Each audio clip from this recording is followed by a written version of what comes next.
Hello, everyone, and welcome to this week's episode of Made. Here with me today, I have Anastasia Wasko, who is a writer, editor, transpersonal guide, and creator of Planet Dust Enterprises. And we'll learn more about that in a little bit. But today we are talking about the series Fringe, and specifically Season 2, Episode 10, which is called Gray Matters. So I guess let's get into... You have a very interesting description or introduction. But I wonder if should we get into all that stuff after we talk about the show? I think we should maybe can we dabble in it first, because I think it'll sure, put some context to the show. Because I realized after I picked Fringe, I was like, oh, yes, I got to be the downer. It's intense. Fringe is great, but the episode that I picked is it's a little intense. Yeah, it is.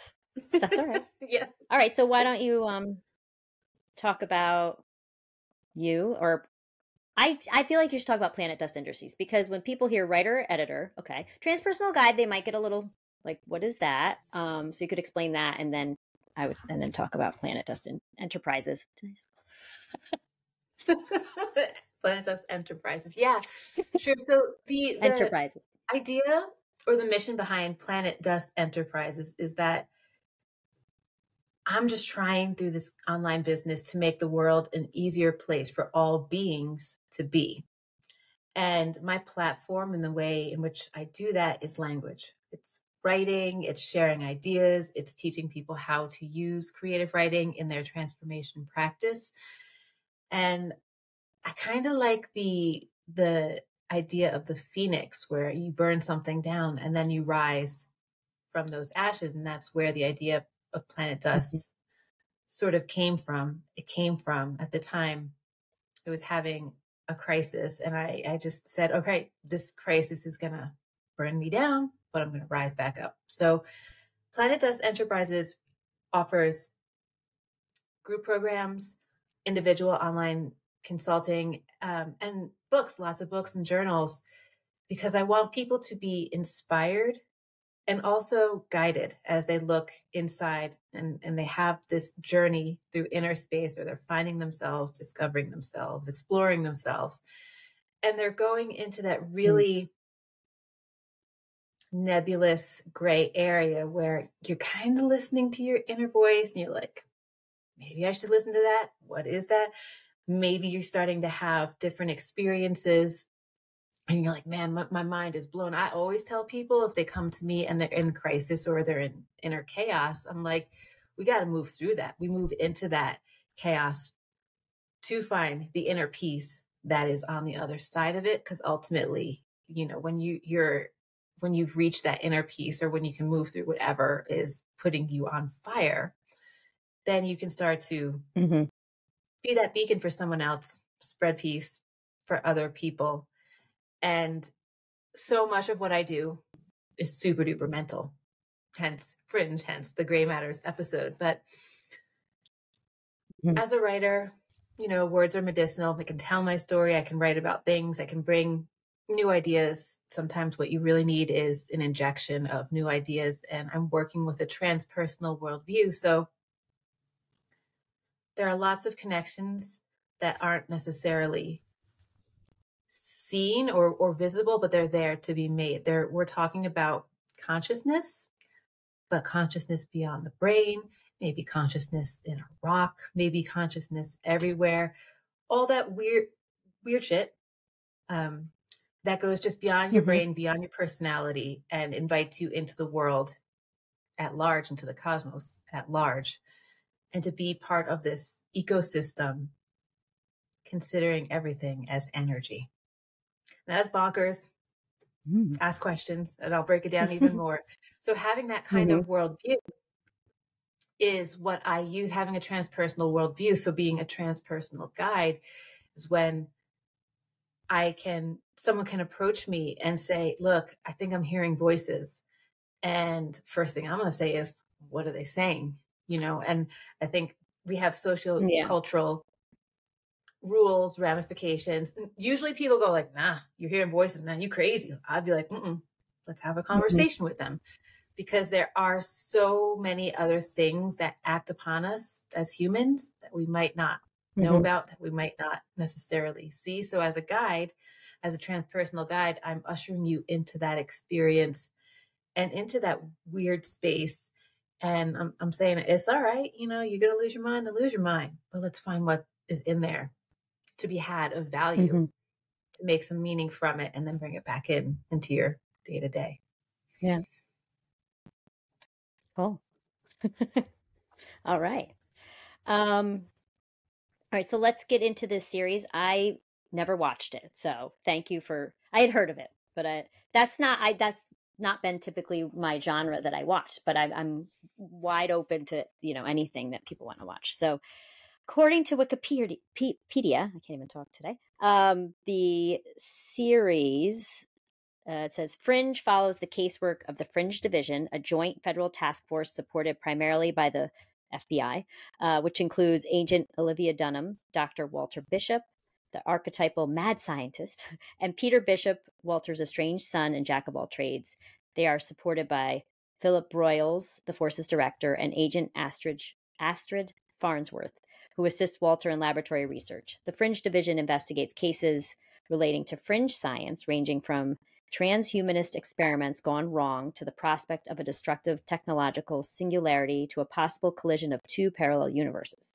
The Fringe Division's work often intersects with advanced biotechnology developed by a company called Massive Dynamic, founded by Walter's former partner, Dr. William Bell, who's played by Leonard Nimoy, I just have to say. And run by their common friend, Nina Sharp. The team is also watched silent... What? Star Trek. The team Star Trek is also watched. Yeah. The team is also watched silently by a group of bald, pale white men who are called, quote, observers. Okay, so this episode, Gray Matters in season 2. So the plot of this episode is, in a Boston mental institution, Thomas Jerome Newton performs brain surgery on a patient, Mr. Slater, who keeps repeating Heather, flowers in her hair, and a girl in a red dress. Newton successfully removes part of his brain, but he and his team are forced to leave before they can seal the man's head back up. The Fringe team of Olivia, who's played by Anna Torv, Peter, who's Joshua Jackson, and Walter, John Noble, arrive at the institution and learn that Slater's paranoid schizophrenia was apparently cured by the operation and that his brain is still structurally intact. While viewing security footage, Olivia recognizes Newton, the leader of the shapeshifters, who was reanimated from a cryogenically frozen head at the end of Momentum Deferred episode. Astrid and Walter research the patient's physician, Dr. Paris, and learn he set up an indefinite prescription 14 years ago for Slater, as well as 2 other patients in the same week. Peter and Olivia interview one of these other patients who constantly thought about the number 28, but was recently cured of her obsessive-compulsive disorder by Newton. She tells them she was originally sent to the hospital by Dr. Paris for mild postpartum depression and that her obsessive-compulsive disorder started soon after. Peter and Olivia also hear of a third patient who was mysteriously cured 2 days ago. Walter realizes that all the patients were given constant doses of organ transplant medication and that foreign brain tissue was stored in each of their brains. Walter undergoes a CT scan, and the team learn Walter had 3 pieces of his brain tissues removed from his hippocampus, primary repository for long-term memory. The pieces were then apparently stored inside the brains of the cured patients 14 years ago. Knowing only Walter could comprehend the memories concerning how to open a portal to another reality, the shapeshifters kidnap him. By the time the others find Walter, Newton has already learned what he needs to know and escapes. Olivia manages to stop them, but is forced to choose between seizing Newton and saving Walter, as he has been given a lethal dose of a neurotoxin that will kill him unless Newton gives them the correct directions.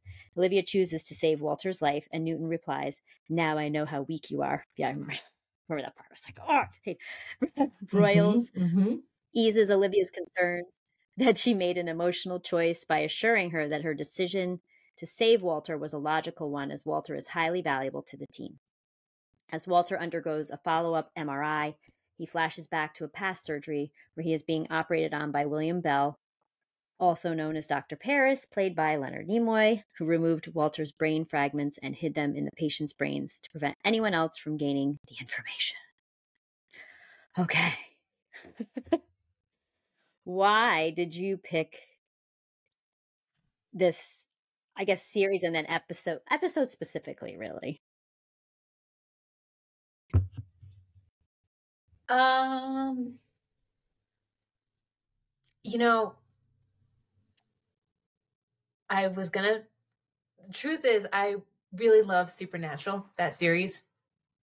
And I was going Yep. back and forth with a friend who's also a huge Supernatural fan. And we were just like, but what Mhm. would be the best episode? They're all so great. And then we could kind of, Google Right. all the super attractive, people in the series. And I mean, not that Joshua Jackson and all these other people aren't attractive, but Right. it was just Supernatural is just so much more campy and Mm. accessible. So when I thought Yeah. about Fringe, which I also love, I thought that there was a much, much, much easier uh, path to connect it to my own work and also Mhm. to raise awareness around just being mental. And as soon as I rewatched the episode, I was like, man, I'm gonna be the downer. I'm gonna be the one episode on this podcast series where it's just like, oh, she's got such a serious episode. And I mean, it's true, but it's No. also, well, I wanted to be able to also talk about the science or just talk about how good this series really is because it blurs the boundaries between reality and fiction. And, I grew up on X Files. It used to scare the bejesus out of me because I was always like, but I don't Mhm. actually think some of this stuff is fiction. I don't think some of this stuff is fake. I thought a lot of it was real. And Right. when people come to me and in my work and they bring stories of just weird shit, right? And it is what it is. It's Mm. weird shit. Like the first thing I do is say, all right, well, say more, tell me more. Like I'm not going to Mhm. immediately shut them down Yeah. because I might Yeah. also be shutting down something that's in them that is wanting to emerge and be explored, whether it's a personality or memory or like it's Mhm. healing is great, self-care is great, but it also involves some really intense stuff. And Yeah. so whether someone's like, I'm completely out of my mind, or they're not aware that they're out of their mind, or going through like a traumatic brain injury and Mhm. um trying to work out like their new reality. I think this episode Yeah. does a lot of good in bringing awareness to that. And the reason I picked this one specifically is because it's probably the hardest one for me to watch in my own personal journey. Mhm. Mhm. I wrote about it in Meta Work, where my mom was in a psychiatric facility, having an experience similar to this one. She was having brain shock therapy, but she had no memory and still Mm. has no memory of that. And, it's Wow. part of my story. It's part of what I needed Mhm. to understand, not just watching my mom have this happen to her, but also um, the fact that no one could really talk about it with me because they're just like, oh, like there's something about doubting your reality that is just terrifying as all heck. Yes. And Yes. I was not able to watch this episode for a long time. And I would always watch it with especially in the hospital scenes. I was always like, I don't want. But like the Oh. truth is that that's also something that I needed to move through. And now I can watch it. And there's a line where I think it's I don't know who says it to Walter, but someone is just like, we're sorry that you went crazy, and he was just like, I'm not, because it basically made me a better parent.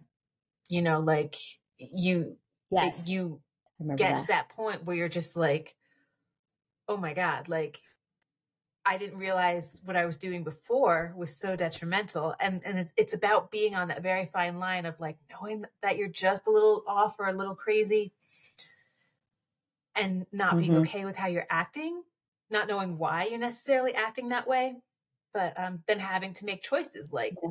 well, do I do something about this, or do I just kind of like ignore it or something? Yeah. Mm-hmm. Yeah. Yeah, it was definitely intense. The series is intense, but I really like it.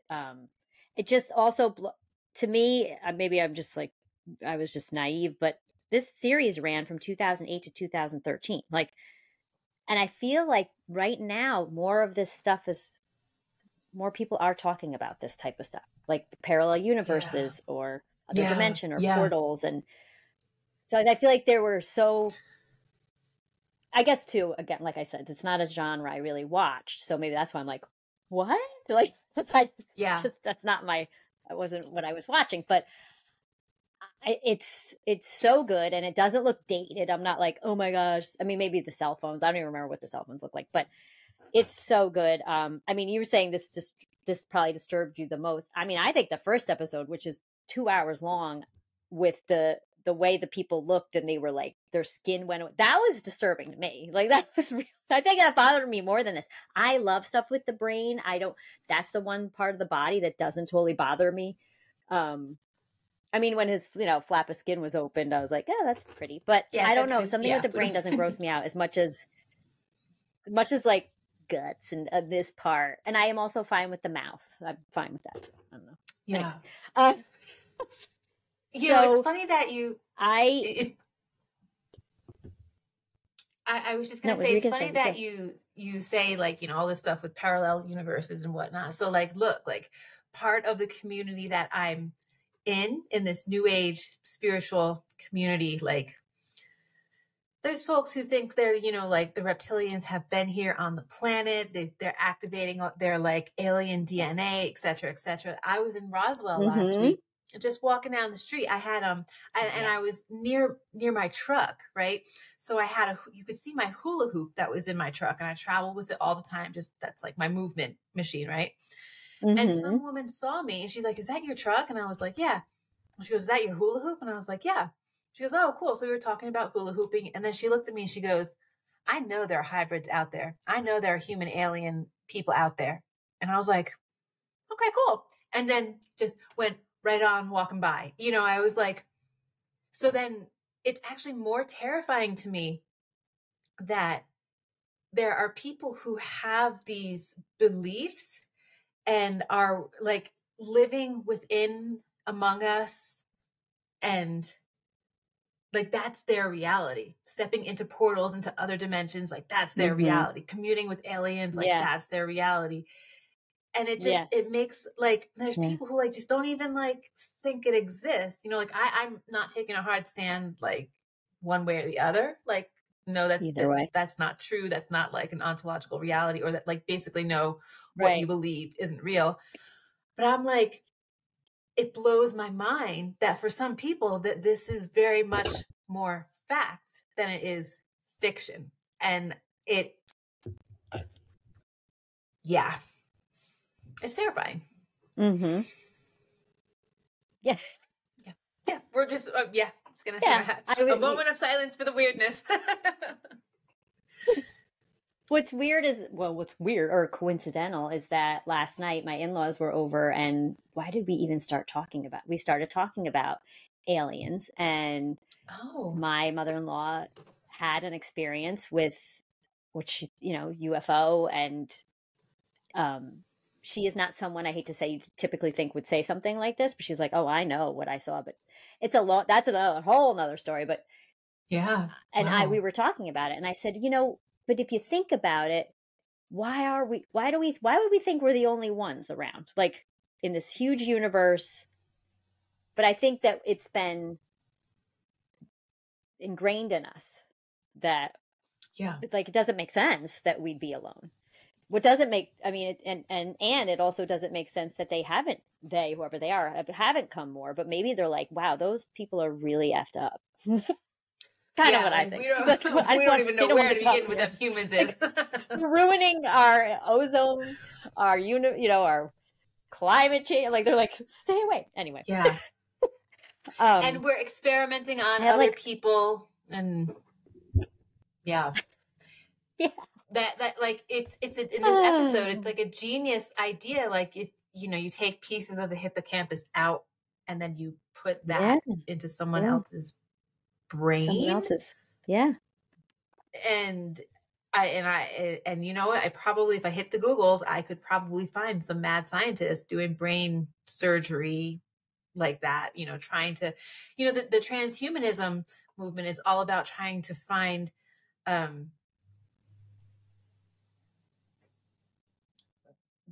different ways in which we can live and be and just like take parts of our human experience and like put them into different types of beings, like animals, and like I'm probably bungling up like the greater movement, but yeah, that this episode involved what at one point might be quack science to like the forefront, and with my mom, she has no memory of some of this electroshock therapy. Not of the process, not of like a couple of years before and after, that's the awful sort of side effect. And I've met other individuals with traumatic brain injuries that could have been like a fall and like a part of their brain was damaged, or like, there's so many different types of traumatic brain injuries that could happen, and it affects their speech, their motor skills, their movement, but then it also makes them, and ironically, and maybe that's why that they seek me out, it also makes them say, well, what if, like, what else is out there? Like I died, I had injuries to my brain, and now I'm back, but while I was dead, I was out having a near-death experience, and now I'm back in this body that's kind of broken, but I'm not, and the way that I interact with the world is not the same as it used to be. But my consciousness, whatever this thing is that I'm like, using to experience the world, that's all intact. And actually I saw some lights when I was out of my body, like, is there something else out there? Like it just brings a whole lot of weird stuff to the forefront. Yeah. I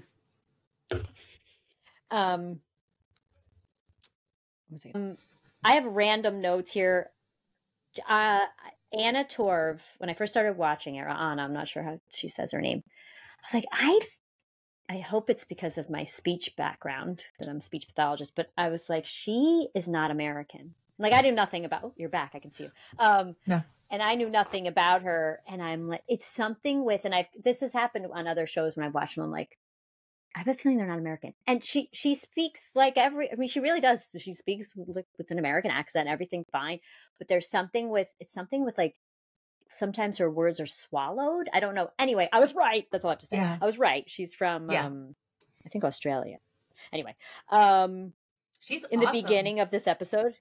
Oh God, she's so good. She's beautiful. And she's a great actress. In the beginning of this episode, I thought the doctor, what's his name on the show? Jerome Newton. Was it Newton? The one who's doing the surgery? I thought it was Ray Fiennes. Because I heard his voice and I glanced, they like had a little bit of him. I'm like, that's Ray Fiennes? It's not. But he does look a lot like him. That's all I have to say. As the episode went on, I was like, okay, that's not him. Again, this is just a random note I had. Okay. I loved, this was like the best quote ever. I sound. Olivia asks Peter, how could Newton read Walter's memories? And Peter says, quote, in theory, he shouldn't be able to, but in theory, he should still be a frozen head. I was just like, just struck me very funny. Right, because they were frozen heads. Yeah. Now that we're talking about it, I'm like, oh my God, this is really I mean, like, she's like, how could he do this? I'm like, this whole show is crazy. What do you mean? So, but I'm becoming, oh, okay. And then, okay. The thought, this one light went off. The thought of being able to take away memories or retrieve them by physically taking parts of the brain out is just like crazy. And I think it was the previous episode, it was one of the earlier episodes, Walter talks about, and I've heard this before, and I believe doctors have said this, Western doctors, right? That the brain is like a computer. So, maybe yeah, I don't know. I don't know if you could do this. But also, this is a kind of deep question and maybe too much thinking. But I started to think about with the memories and how if they're taken out of your brain, you don't have them anymore. Now, obviously, they'll take parts of your brain out and you don't remember things or do stuff to it, or whatever, and you get an injury. But then I started to think about, I never thought this before, do you think the brain and the soul are separate entities? And I was like, because I don't know. You always think of the soul as separate from the body in a way, right? But I just was thinking with the brain. Yeah. I don't know. What do you think? 1000%. Yeah. I Yeah. believe that. And that's part of my worldview and practice, that consciousness doesn't live in the brain. Consciousness sort of filters through the brain. And that also brings up the scarier question. Well, scary is kind of like relative, but most Western science puts consciousness as something within the brain and the body. And ultimately, we have seen there is enough anecdotal evidence that generates a lot more data and a lot more research questions that says consciousness actually exists outside of the brain. And it's empirically proven, except that our worldview is like, nah, we don't want to believe that. I was actually having a conversation with a scientist, a parapsychologist who is a scholar of religion and religious studies and works a lot with individuals who have what are called exceptional experiences. And that could mean near-death experiences, memories from past lives, hearing voices, anomalous perception, like, you know, this whole sort of surreal landscape that I think sometimes gets attributed to mental illness. We were talking about this and he was like, look, sometimes these things happen and there's a reason for it. There's a disease, there's a damaged brain, or something isn't working in the body. And there's like a true disorder underlying what's happening here. And then sometimes it really is something from the numinous, something supernatural, some form of consciousness that we're picking up on. And it's not disease, and it's not, well, it's not necessarily part of our normal day-to-day experience, but that's just to say it's not abnormal. It just is. And I told him, or I countered this argument with, but then that actually proves we have consciousness that exists outside of the brain, the higher unconscious. Sometimes we talk a lot about the lower unconscious or the subconscious as like the root of our behaviors and some like repression and things, that behaviors that we might want to change. And like, sure, that's in the body. That's like a very heavy type energy. But then there's the higher unconscious that brings in these more supernatural type experiences that like, it's not located here, it's here. And it's almost as if our body is just the receiver.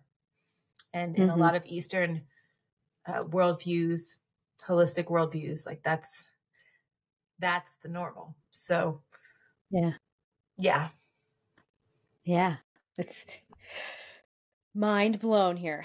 I know. I don't know why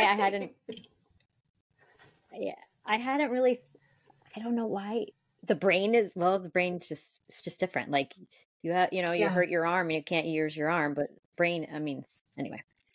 Woo. Okay. Who is your favorite character on this show?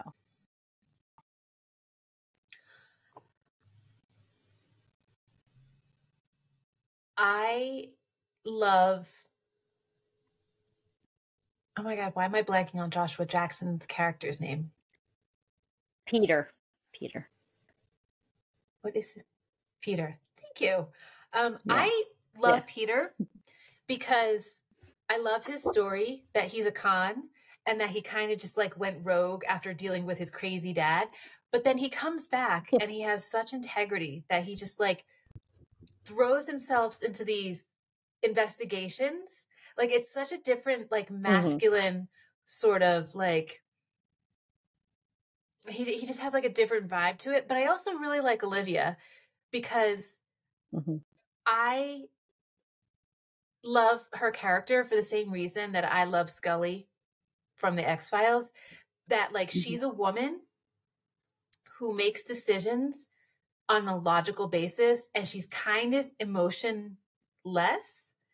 And I think that that's like true, at least to my narrative. Like, it's not that I don't have emotions. It's just that like I'm not always like leading with them. And so when I got to watch her, and Scully, so Scully and Olivia, you know, I'm like, it was so cool to see women who have this like really badass persona leading with their brain, not necessarily their heart, their emotion. Like, it was so different.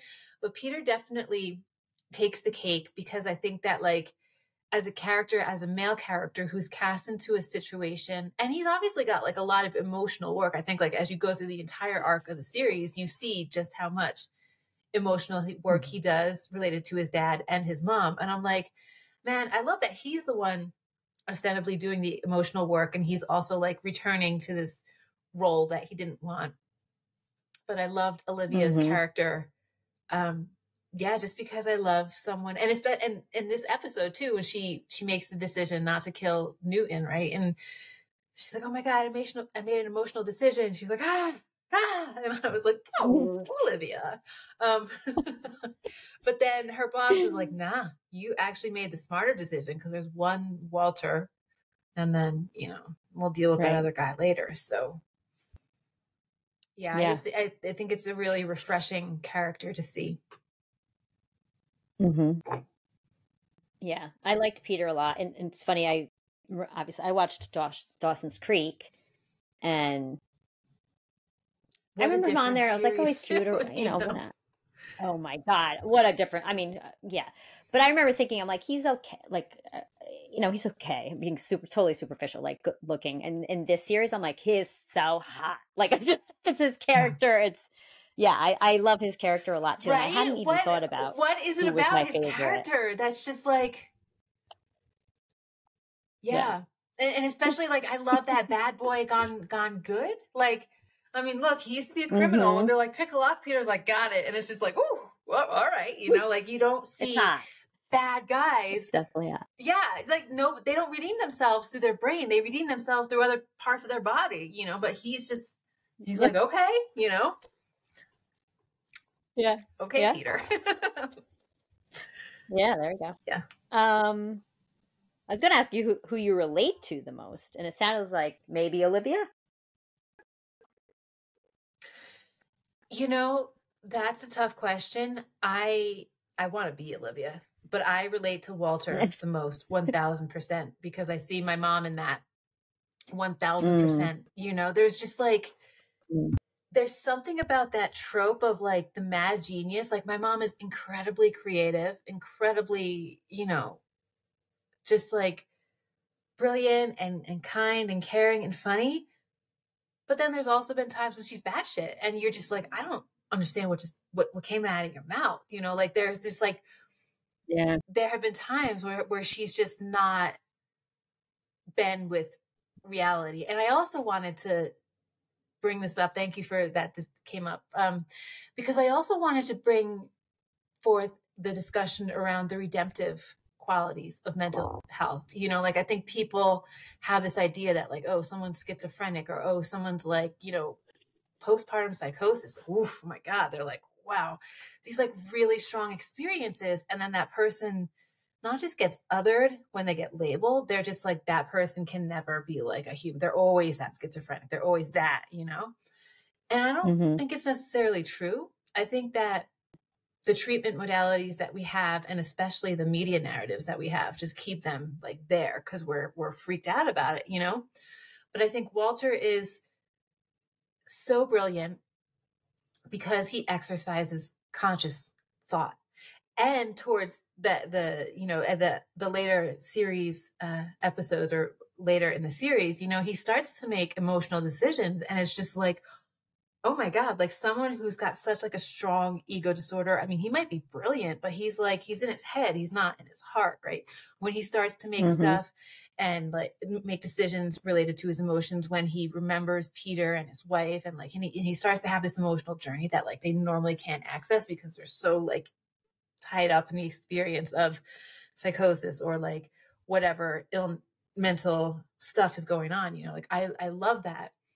And I also think, you know, I think this is some underlying, I mean, it's been a thing. I think this is an underlying fear that we've had for a long time. You know, in fact, last night I was laying in bed and I flipped on the TV and to Turner Classic Movies. I love the channel, right? And there was this weird black and white movie on, and it was like all trippy and surreal, very visual. And I was like, oh, of course I'm gonna watch, right? Like thinking like Yayoi Kusama and like, oh, we all love her art, like her trippy polka dot art, but like she was a woman who lived with schizophrenia, right? So I'm watching this movie and it turns out it's called A Page of Madness. And it's a 1926 Japanese movie, silent film, where a wife goes crazy or she has like mental problems and the husband gets a job at like the jail or the, not the jail, at the facility just to kind of keep an eye on his wife because he thinks he can help her, he can cure her. And I was like, wow, 1926, man. So like we've always had this whole like put the crazy people behind bars. They're, you know, it's super, super trippy, super surreal. You, because it's a silent film, it's almost just like this avant-garde like art piece, you know, where like people's faces all of a sudden start to get like all trippy and weird. And like at one point she's like, her hand is out and like you see this ball appear and it like it floats away. And it's just like all these characteristics of like being in this completely surreal world and us being the viewer without narration. And you can follow the arc, but there's not much of an arc. The guy just doesn't get his wife back. And like, it's such a shame to have this woman, Mm-hmm. you know, who's crazy. And I'm like, man, 1926, and they've been making movies about this stuff. Shh, come on, like we gotta level it up. But like I said, I mean, the lines. I saw the Yayoi Kusama exhibit in New York. The line was around the corner, and then some. I waited 3 hours to see this crazy lady's cool polka dot art. You know, so I think it's kind of like we have to remember that there is an emotional experience. Like there's a person underneath all this, and this has been the journey of my, you know, my relationship with my mom. Like there's a person under there, may or may not emote or like, you know, kind of connect in ways that we're taught are healthy or are used to. But on the other hand, it's kind of exploitative to like go with people who are just completely batshit crazy, just to kind of look at them as like people who create art, or it's so cool. Or like even when you're eating plant medicine or people are tripping their faces off and it's like all this trippy, surreal world. And it's just like, yeah, but you got to come back from that. And you got to, and then you look at an episode like this and it's just like, yeah, this is really okay. You know, this is really intense because this person is vacant and like talking nonsensical stuff. But maybe there's something to it. And I love in this episode, granted, it's, you know, part of the plot, the storyline, that they're suddenly cured. She's suddenly like, oh, I was suddenly cured of my obsessive compulsive, whatever. But I love that because she was. Who cares how she got there? She was, right? She was cured and now she's like, doing things different. And I love that. And sometimes when I'm working with individuals and they have some kind of behavior or something that like, they're like, I hate this. I'm like, all right, secure yourself, write it through autofiction, right? Write it through, give yourself that scene or that experience or that like, whatever, and see what it's like. And yeah, you know, like you just don't have that like redemption of like, all of a sudden these symptoms are gone and now I'm not like that person anymore. Like there's still someone under this mental illness or this like whatever's going on that we're out of our head. I have someone else's memories, but like cool, now that they're, you know, not implanted in my brain, now I'm not, you know, that person's memory bank, you know. Yeah. Wild stuff. Yeah. I love Walter's whole storyline that he's becoming a person again. He was put away and, you know, he got, yeah. It's yeah. And what do we do with people we don't understand? Put them away. That's garbage. But like, how do we deal with them? Don't know. Yeah. Yeah. Hopefully it's changing. Yeah, working on Um, it. yeah. Yeah. I guess I was gonna, so I was gonna segue into like, how did you start? I don't even know which one to ask you. Ask them all and I'll How choose. did you get where you are? Like, I guess, how did you get to this point? I mean, you kind of said why you started it, Planet Dust, and how did you? So you always were writing Hmm. when you were younger. I think I had asked you Hmm. this in our last our other interview. What, like, how old do you remember? How old you were when, like, writing something or journaling or? Man, I got it. You know, those like awful little like yellow notepads with like the blue lines. I have a story and it says, I signed it age 6. I was talking to a robot and I said, Robot, I don't want to go to school. I'm bored at school. So the robot's like, all right, we'll get on the UFO and we'll go away. So like fiction from very young age, right? Always having this propensity to just like Mm-hmm.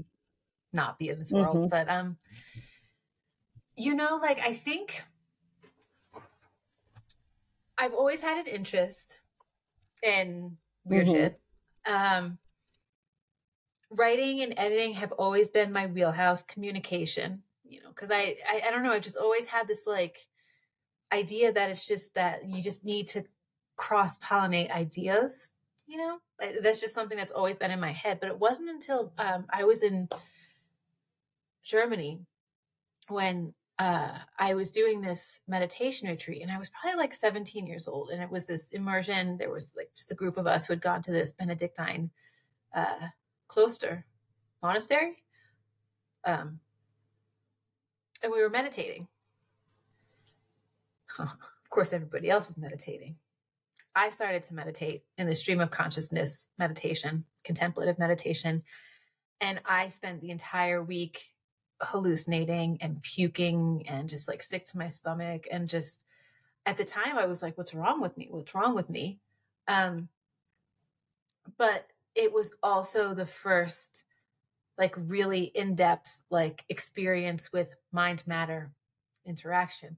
So I was bringing awareness. So my mind was pretty chaotic, you know, coming from a history of mental illness myself. My mind was pretty chaotic, and then trying to bring focus and awareness and calm and ease to my being. And it just caused such a physical reaction in me that I was like, oh my God, I need to learn more. You know, I guess I could have been like, yeah, I'm not doing that meditation thing, but I didn't. I went like straight on into exploring more and just how your consciousness interacts with your body. So going back to what we were talking about before about the consciousness not being in the brain, I guess this is also like one of my first examples that like I intuitively knew that consciousness was not in the brain. You know, I because I could move it around. I could move the awareness, my consciousness around. And I just always really thought it was fascinating. And after I came back from that experience that year, I had read Margins of Reality by Brenda Dunn and Robert Yan, and they are scientists. They were scientists who were they had a lab in Princeton, and I went to visit them. And Brenda was like, you know, like in parapsychology, in these experiments and investigations of mind matter interaction, because they had Murphy. It's like huge like random number generator that kind of looked like a Plinko machine. So they would have people come in and try to like control the ball as it was like moving down the course. And that's mind matter interaction. Can my awareness, can my focus, can I like direct the course of this ball, right? And so I thought that I was like, this is just so cool. And I was like, but Brenda, I'm not really a numbers person. Like I'm more of like a wax poetic philosophical person. She's like, all right, well, just, you know, we need communication, we need education, so stay the writing, the editing course. And that's ultimately where what I did for many years. And then it just got to a point that then I started to have a practice where people would come and seek me out because they had weird stories. And you know, like I always used to joke, like when people would say, what's a parapsychologist? I'd say, well, it's like a professional ghostbuster, not just ghost busting. But I think because many people know the movie, they were like, oh, weird shit. And then people would come and talk to me. And for me, it's always been about getting grounded. First of all, getting grounded in reality. So having a psychological framework to get grounded into, and the practice, the ability to get into the body. And then you can kind of see like what's actually going on with all the other energy and the consciousness, etc. So cool. Yeah. Yeah. Weird So shit. deep. It's awesome. Yeah, it is. It's awesome. So interesting. Okay. We're rounding toward the end here. At least from my questions, but I'm not sure what you want to say. I'm going to ask you like some. Well, that's one thing I wanted to talk about. Like you travel a lot. You kind of go where you want to go. You do, for me, you do things that a lot of people wish they could. Like, okay, I feel like going here. I'm going to go here, and it's fantastic. So you are in New Mexico right now. You are where do you call home right now? Alabama. Though. Alabama. Right. Yeah.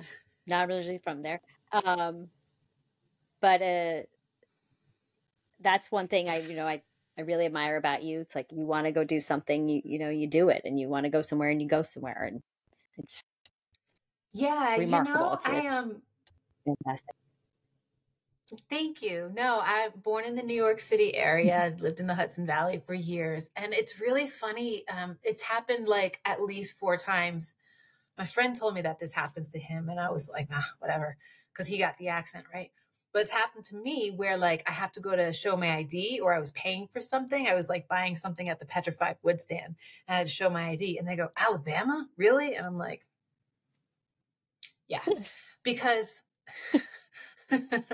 Alabama has northeastern Alabama, where I live, where I live has to also support my being and my constitution. And I can joke about, being kind of like half Lara Croft, half like tank girl. I'd rather just run around in my boots and my bathing suit all the time. And in Alabama is kind of, it lets me do that because like, ain't nobody, nothing up there going to mess with me. But there is such a rich history with the native people in Alabama, and there is absolutely no gentrification. And so when I happened upon Alabama, I was like in my being, I was like, oh yeah, this is great, because I do travel a lot. I follow the energy, and I have these energy practices that I like to, implement, and I have to stay grounded. And I mean, I'm like, look, I live out, in the woods on a river, and it's just because like I need to feel the earth. I need to feel like grounded. And I actually, like I don't, I've lived in big cities. I've lived in New York City. I've lived in London. I spent a lot of time in LA, and there's just something about it to me. And especially with the type of work that I do, I have to be able to hear myself, and I have to get really, really quiet inside. So like, this, it was a couple weeks ago where I was, I was in Alabama, and then I had this impulse. I was like, man, I just got to go. I got to go. And I jumped in my truck and I rode out west, and, I have been really mindful of the different energies and the patterns that I have been following. There's been a lot of like the fire element with me in every place that I've gone out west on this trip has somehow involved fire. I mean, I spent some time off-roading in the Mojave, climbing around the lava tubes. I'm right now in a town that's, that a lot of the soil is called like Malpais. So it's like that volcanic, that thick, like magma, hardened magma. You can't grow any, it just like everywhere, like, and even on buildings and stuff, like you can't get past that, like that black, thick layer of soil, of crust. And I'm just out on the land, and I spent a lot of time in Arizona around the volcanoes, which I like. The petrified forest is amazing because when you see, and the Grand Canyon, oof, that was amazing because it's just this like beautiful thing to behold. But I realize that you're actually looking at time.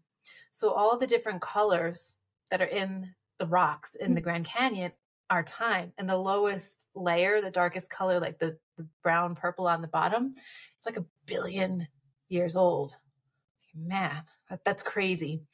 And out in the petrified forest, there's like an area where it's called the crystal forest. So there's petrified wood.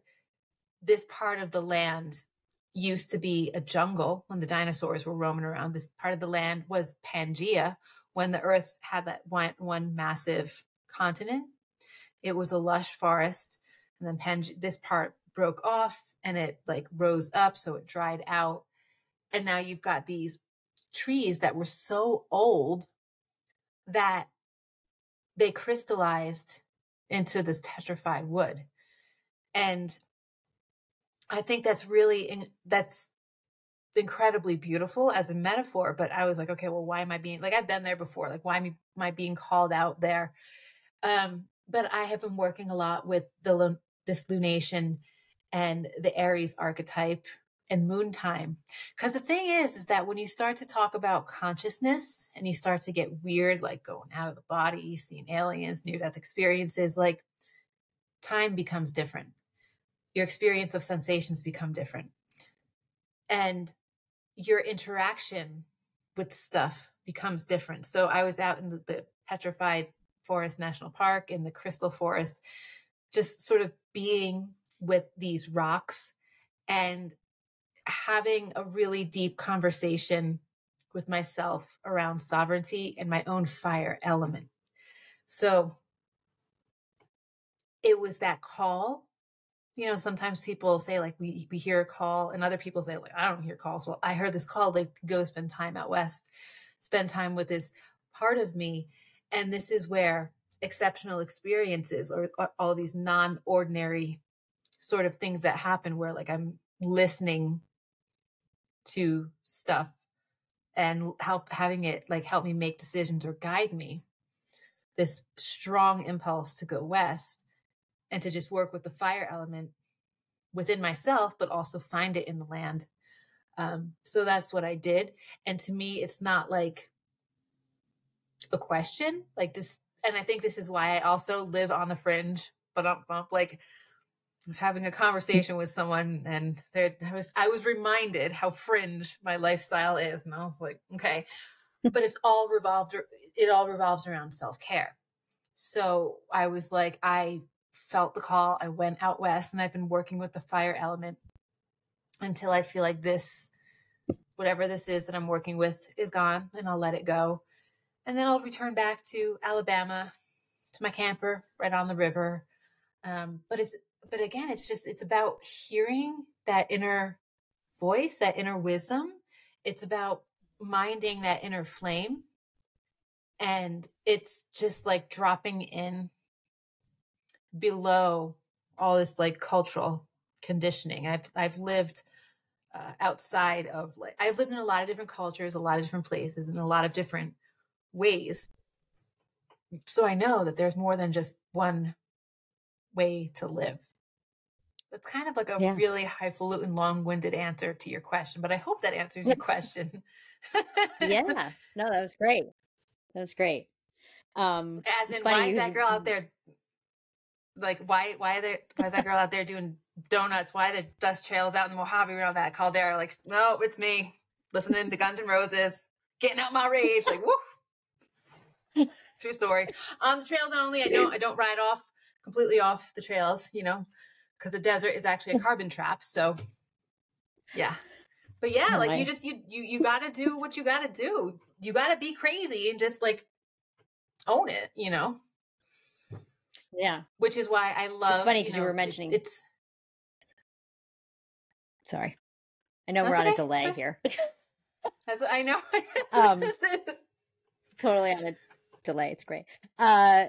It's funny because my next question was going to be, what is your self-care? And you were mentioning self-care. Like more and more, it's like when you're on the plane, you got to take care of yourself first. God forbid if there's, the plane's going to crash or whatever's happening, and you need the Yeah. oxygen first before you can help someone else. And I will not be able to take care of my family or anyone else if I am not taken care of. And it's just a little, I just saw today, and I just was in my head as you were talking, about, so I just saw today someone posted on Facebook. I wish I could pull it up. I have to find it because I don't want to misquote it. And I know who posted it, so I can, and I did not agree with it. Okay. It says, pay attention to the mothers who don't always have their nails done, hair done, and have the latest phone. Those are the real women.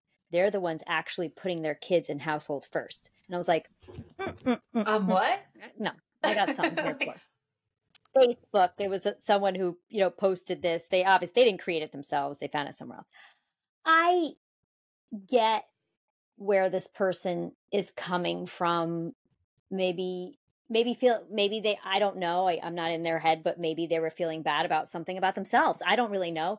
But don't, because someone looks like they got their nails done or did something else, that might be their self-care, that they needed that to feel good, to be able to take care of everyone else. So this really pissed me off, to be honest. And I know she was putting it up there more to be like, oh,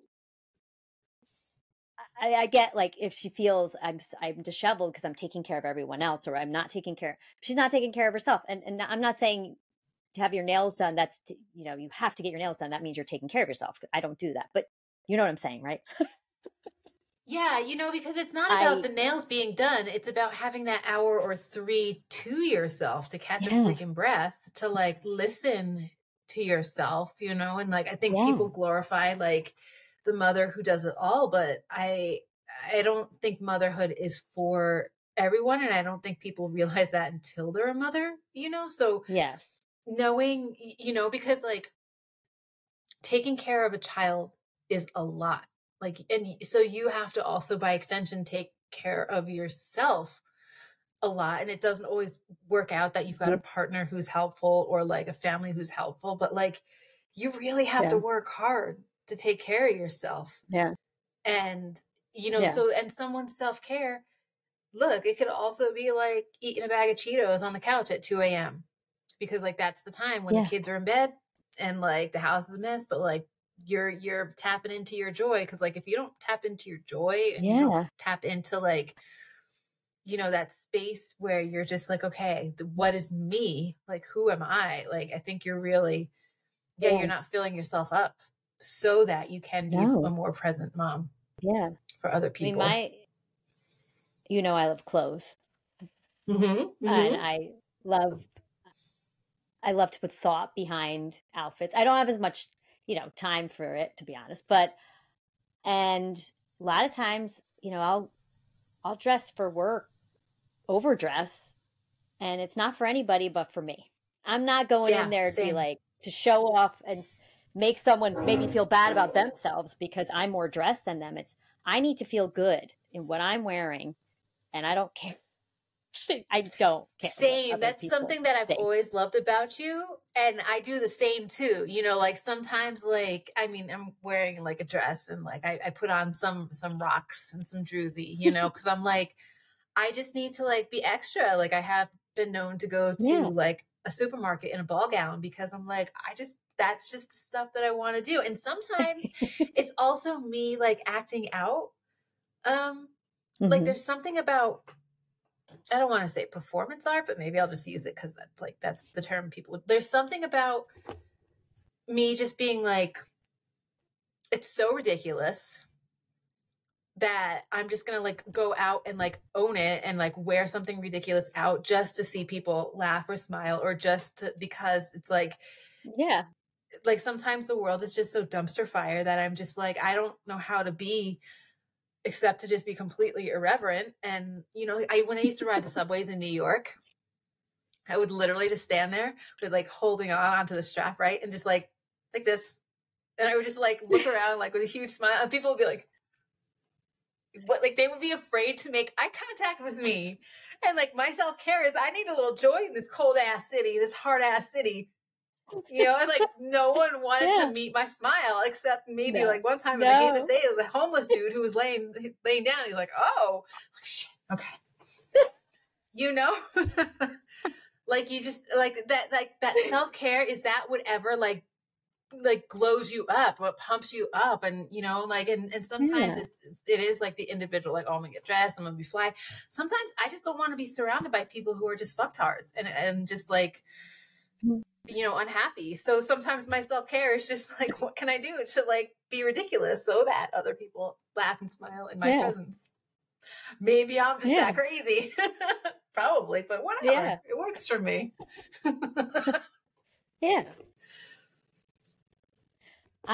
This thought just popped in my head too. It's a little bit related, but I'll never forget this teacher. She's retired, who worked at the school I work at, and she was talking to a kid and working with him, and she's like, "Come on, can't you look up at me? I mean, I wore this pretty necklace. Look at my necklace. Like, I wore this. Like, come over here. Like, look." It was so funny. And then actually the same teacher, another time I was in her classroom helping a kid, and she was like, "Why aren't you paying attention to her? Look at her. I mean, how can you not look at her? She's all dressed up." It made me laugh. So I don't know. I was just thinking along the same thing. Like, you can make someone exactly smile, you know.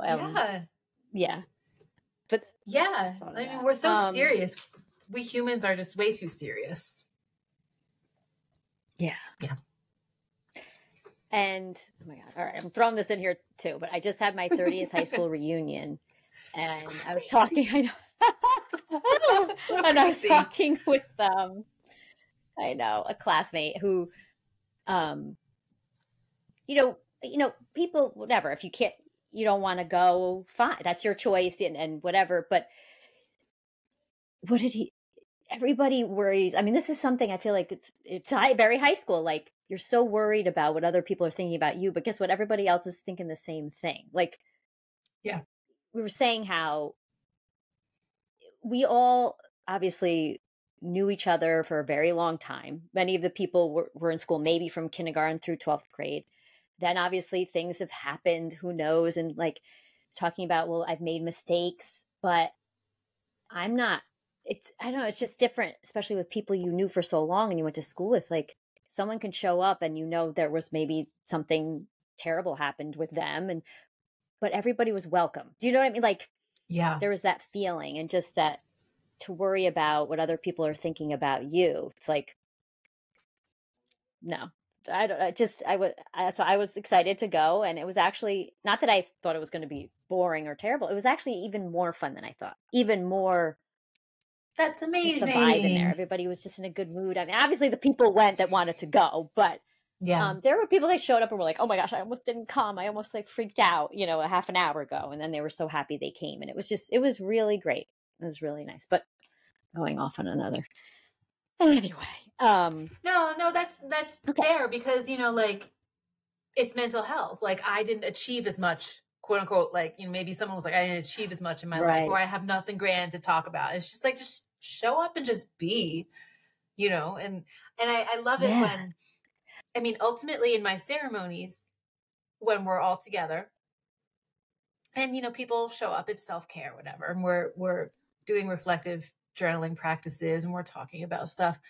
The best experience in my ceremonies that I offer online, or my group programs online, is that when you can just actually just be. Like, that's when you feel your inner peace, and that's when you can connect with your joy, and that's where you kind of go like, it's really not like, you just are, you know. There's taking away all the mental constructs, taking away everything, and just being in yourself, being in your being, and you're just like, oh yeah, just being. That's bewildering. That's some crazy shit. It's good stuff. But it's not easy. And that no, definitely easier said than done. Also too, even this channel and interviewing different people, that's my biggest hope, is that I make everyone feel comfortable, that they can talk, and I'm open to, you know, it sounds dopey, but like I'm open to any series someone wants to watch, I will watch it because I want to bond with them. And, you know, and that's why I really that's what I want for this too, is that I mean, want like to you come did off. with me, I want so it to be a safe place, a safe space. yeah. I was like, I sent you the And, Fringe, you and I know, was like, oh. But yeah, yeah, well, I feel welcomed, and yeah. That's good. Yeah. And I also want to expose people to other people who have maybe not ever met or talked to somebody about or like that person, you know, and be exposed to new things. So I just have like 2 questions that I've been asking the last few people that I've interviewed. And I think I might have even asked you one of these in the last time I interviewed you, but what's something that you cannot leave the house without? And I think I did ask you this last time. You know, not wallet, keys, phone, blah, blah, blah. What is, you have to have it on you, or you're like, or with you. I don't know.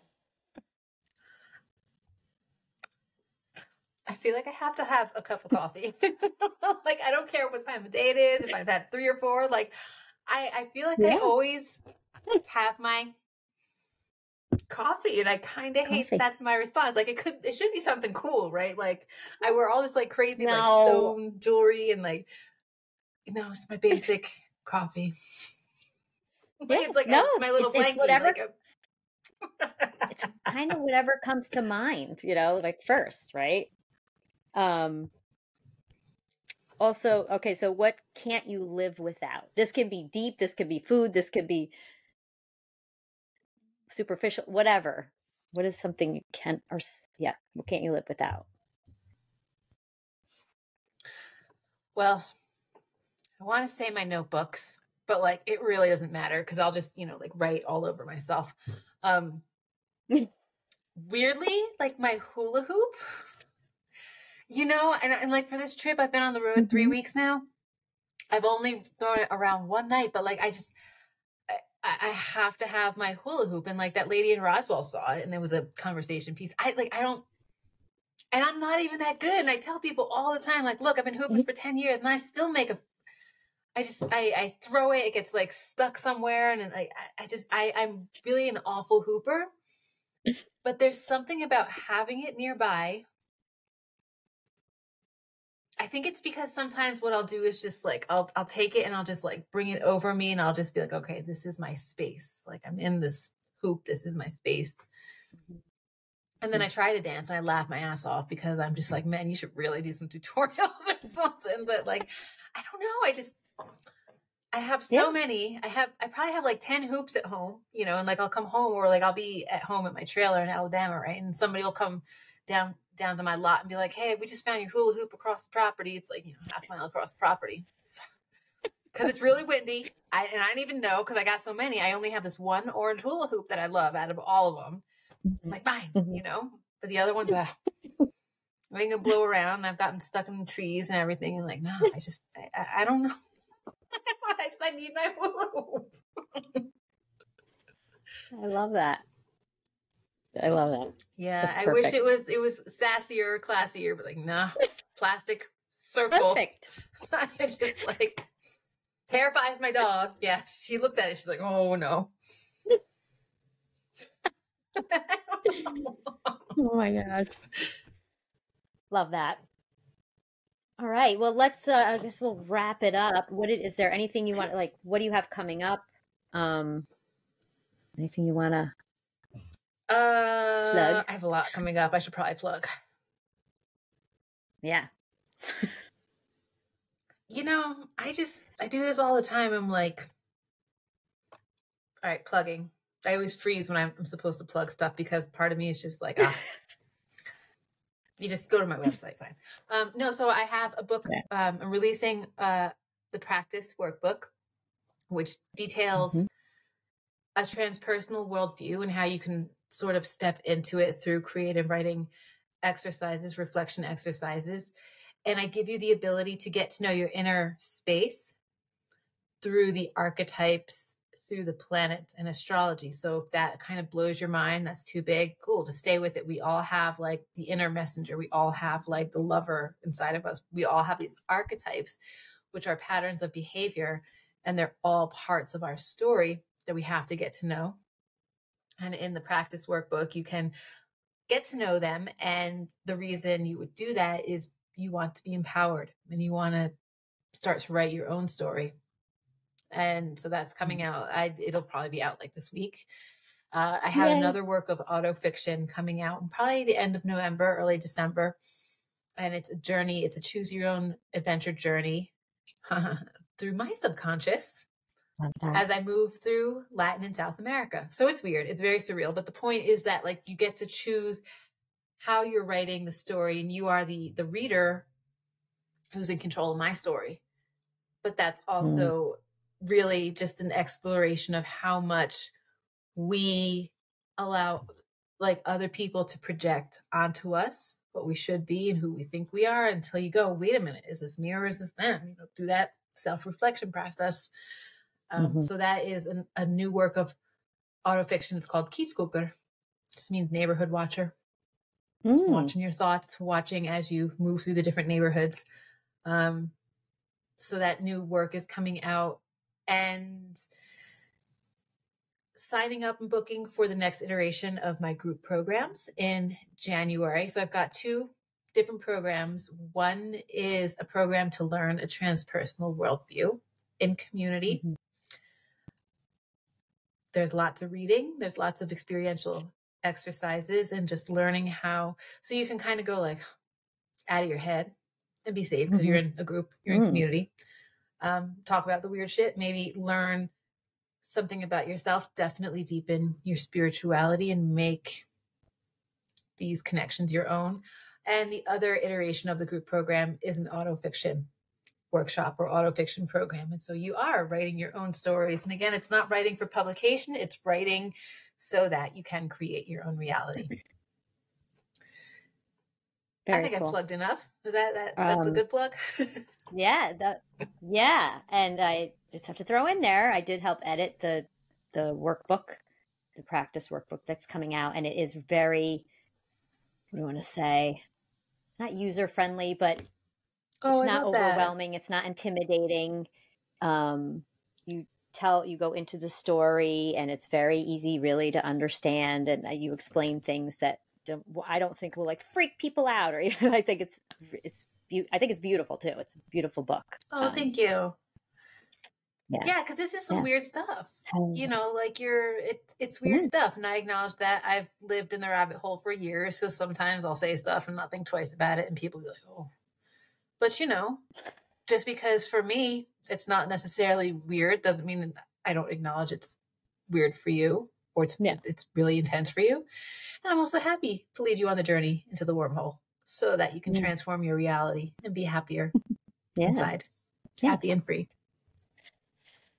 Awesome. I think we'll end there because that's a lovely way to end it. Awesome. All right, everybody. Thanks for watching, and hopefully you come back, watch some more. Thank you, Anastasia. Yeah. Thank you.